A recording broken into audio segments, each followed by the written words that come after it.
बांग्लादेश की 78 बरस की पूर्व प्रधानमंत्री शेख हसीना पर इंटरनेशनल क्राइम ट्रिब्यूनल आज फैसला सुनाएगा। इस फैसले को ढाका में बड़े स्क्रीन पर लाइव दिखाया जाना है। इसके अलावा इसे फेसबुक पर भी देखा जा सकेगा। इस फैसले के आने से पहले बांग्लादेश में जबरदस्त टेंशन है, दंगे भड़कने की आशंका है।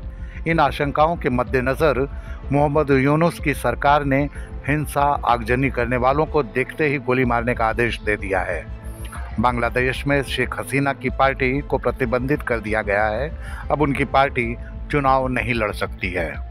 इस बीच ट्रिब्यूनल के फैसले से पहले शेख हसीना ने अपने समर्थकों को एक भावुक ऑडियो मैसेज दिया है।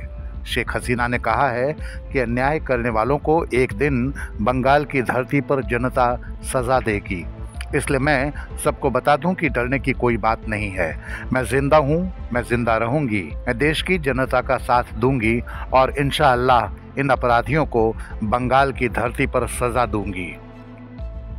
याद रहे, शेख हसीना 2024 में छात्र नेतृत्व वाले जुलाई विद्रोह के दौरान सत्ता से हटी थी। उन पर बांग्लादेश के इंटरनेशनल क्राइम्स ट्रिब्यूनल ने हत्या का प्रयास, यातना और अन्य अमानवीय कृत्यों के आरोप लगाए हैं। ये आरोप मुख्य रूप से 2024 के जुलाई-अगस्त महीनों में प्रदर्शनकारियों पर हुए कथित दमन से जुड़े हैं, जिसमें अनुमानित 1400 से अधिक मौत हुई थी। ट्रिब्यूनल ने 10 जुलाई 2025 को इन आरोपों को औपचारिक रूप से फ्रेम किया था। शेख हसीना पर यह मुकदमा उनकी गैर मौजूदगी में चला था। बांग्लादेश के सरकारी वकील ने 78 वर्षीय हसीना के लिए मौत की मांग की है। बांग्लादेश के इस चर्चित मामले में मुख्य 3 आरोपी हैं। शेख हसीना इस समय भारत में निर्वासित जीवन गुजार रही हैं। दूसरे आरोपी पूर्व गृह मंत्री असदुज्जमा खान कमाल हैं और तीसरे आरोपी पूर्व पुलिस प्रमुख अब्दुल्ला अल मामून हैं। अब्दुल्ला अल मामून ने व्यक्तिगत रूप से मुकदमे का सामना किया और सरकारी गवाह बनकर रियायत की मांग की है। वाशिंगटन डीसी में रहने वाले शेख हसीना के बेटे सजीब वाजेद ने कहा कि अगर उनकी पार्टी पर प्रतिबंध नहीं हटाया गया तो उनकी पार्टी अवामी लीग के समर्थक फरवरी में होने वाले राष्ट्रीय चुनाव में बाधा डालेंगे। उन्होंने चेतावनी दी कि विरोध प्रदर्शन हिंसा में बदल सकता है। सजीब वाजेद ने कहा, हमें ठीक ठीक पता है कि फैसला क्या आने वाला है।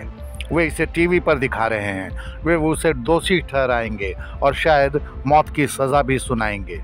वाजेद ने कहा, वे मेरी माँ का क्या कर सकते हैं? मेरी माँ भारत में सुरक्षित हैं। भारत उन्हें पूरी सुरक्षा दे रहा है। इस बीच बांग्लादेश में कई जगहों से हिंसा और प्रदर्शन की खबरें मिल रही हैं।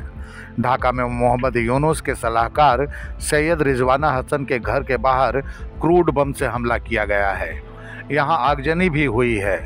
वहीं कॉक्स बाजार में भी हिंसा की खबरें हैं। यहां शेख हसीना की पार्टी अवामी लीग के कार्यकर्ताओं ने हंगामा किया है। इस बीच ट्रिब्यूनल के फैसले से पहले अवामी लीग ने 2 दिवसीय बंद की घोषणा की है। हिंसा और बंद की इन खबरों के बीच ढाका समेत बांग्लादेश की कई शहरों में सुरक्षा कड़ी कर दी गई है। ढाका मेट्रोपॉलिटन पुलिस आयुक्त SM शहजाद अली ने रविवार देर रात कहा, मैंने वायरलेस पर कहा है कि जो कोई भी बस में आग लगाता है या जान से मारने के इरादे से देसी बम फेंकता है, उसे गोली मार दी जानी चाहिए। यह अधिकार हमारे कानून में स्पष्ट रूप से दिया गया है।